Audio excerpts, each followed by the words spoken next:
Al-Imam Al-Qurtubi membawakan keterangan Abdullah bin Abbas ketika menjelaskan tafsir ini, bahwa kita ini harus intinya ya, saya nggak baca, intinya bahwa ayat ini berbicara tentang ketaatan kepada Allah dan Rasulnya walaupun dalam hal-hal yang kita nggak suka. Wa in kana dzalika fima yakrahun. Jadi kata Ibnu Abbas, ini ketaatannya Muhajirin dan Ansor walaupun mereka nggak suka secara nafsu, itu secara logika mereka, bukan karena dalil nggak mungkin bertentangan dengan logika yang benar, tapi kan seringkali logika kita ini keliru nih hadirin, walaupun pada detik itu kita merasa udah benar nih logika, ketika belajar lagi, oh salah ternyata, gitu aja. Ya simpel aja deh, logika kita waktu SMA dengan logika kita waktu selesai S1 sama atau enggak. Seringkali kan waktu SMA, apalagi kalau nilai kita bagus-bagus, kita pikir udah paling benar udah. Terus masuk ke kuliah, IPK kita maksudnya 3,9, oh udah merasa semua logika kita benar. Ketemu orang yang lebih jago pengalaman, salah ternyata di beberapa kesempatan, gitu.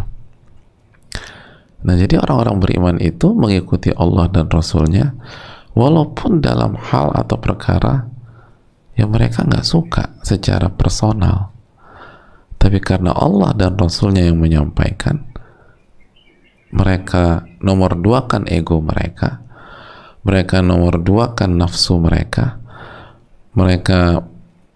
nomor duakan logika berpikir mereka, dan mereka kedepankan Allah dan Rasulnya Sallallahu Alaihi Wasallam, bukan karena logika nggak dianggap, bukan, tapi kita tahu bersama logika manusia itu mayoritasnya subjektif. Adapun Allah dan Rasulnya kebenarannya mutlak hadirin, kebenarannya mutlak, gitu. Itu hal yang perlu kita camkan bersama-sama, apalagi kalau kita bicara hawa nafsu kita, kan itu yang kita perlu camkan.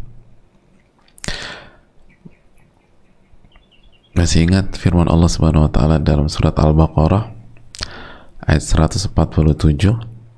Allah berfirman, Al-haqqu min rabbika fala takunanna minal mumtarin. Al-Baqarah ayat 147. Apa kata Allah Subhanahu wa taala?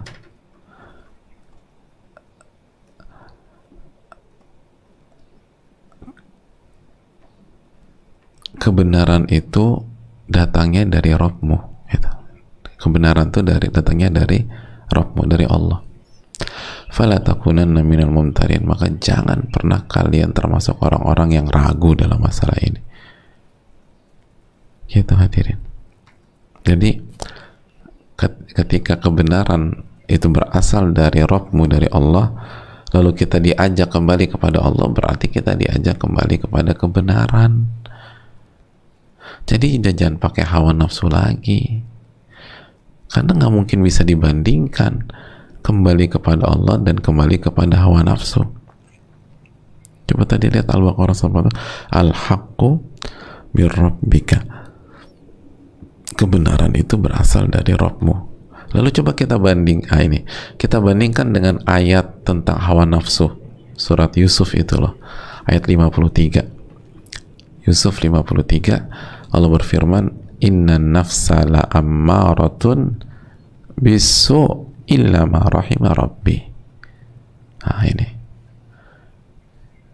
sesungguhnya nafsu itu selalu menyuruh kepada keburukan, kecuali nafsu yang diberikan rahmat oleh Rabbku. Maksudnya ada nafsu yang baik, misal nafsu makan, baik gitu. Nafsu sebatas dengan suaminya atau istrinya, udah, itu nafsu yang dirahmati. Tapi mayoritas nafsu ini ngajaknya kepada keburukan, jamaah. Mayoritas kasus itu nafsu tuh senantiasa mengajak kepada keburukan. Jadi mungkinkah kita kedepankan nafsu kita jika kita udah diajak kembali kepada Allah dan Rasulnya? Jadi dari satu sisi kebenaran itu berasal dari Rabbmu, sisi yang lain innan nafsa la'ammaratun bisu, sesungguhnya nafsu itu senantiasa mengajak kita kepada keburukan. Ya masa yang menang itu nafsu, hadirin? Kan nggak mungkin ya. Jadi yang membuat kita nggak suka itu seringkali karena kita didominasi oleh nafsu atau logika yang salah, gitu loh.